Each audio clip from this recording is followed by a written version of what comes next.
Parang kami yung naglipat. Ang dami kong gustong gawin at ang dami kong balak sa bahay ng mga kuya ko. Tara, samahan niyo po ako maglinis dito.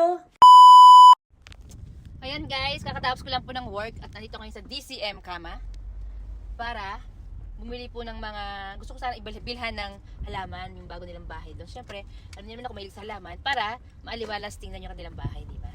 Ayan, iririgalo ko sa kanila. Kaya let's go, samahan niyo po ako. Gusto ko silang regaluhan ng magandang bulaklak or halaman para naman gumanda tingnan yung kanilang bahay. Ano ba ito?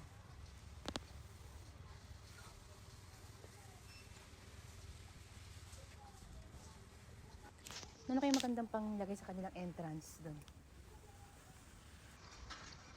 Ang dami ko naiisip pero akala niyo sa akin bahay yun. Ang dami ko gusto gawin. Ang dami kong binabalak. Daig pa yung may-ari. Ay, ang ganda naman ito.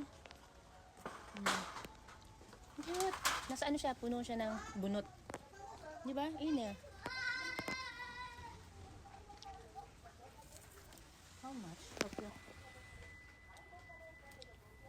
Pero maganda na sa... Cute, diba?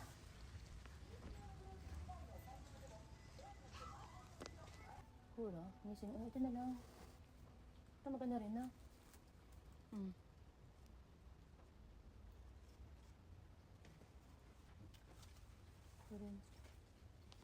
Ito meron sa bahay nito eh. Dore ka na. Kore ka. Kore. Ano din ba?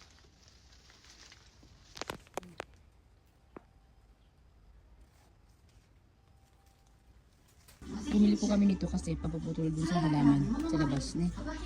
Ay. Kita!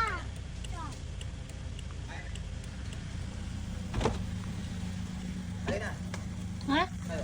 Ikaw na! Kano ko sa'yo sa inyo? Saka to. Sabon. Scott Wright. Ito pala, tigisa tayo nito. Kanya ako, ligalo ko, nagpahin niyo ako isa. At syempre ito. Diba? Ganda nito. Wow. Dito sa gengka niya. Ganda diba? Maganda gusto niya harap pagbukas ang pinto. Maganda. So. Ang dami kong pasalubong sa kanila. Nakakaawa ba? Daling yun na yun. Papadala niyo pa sa akin. At saka yung tubig, dali mo.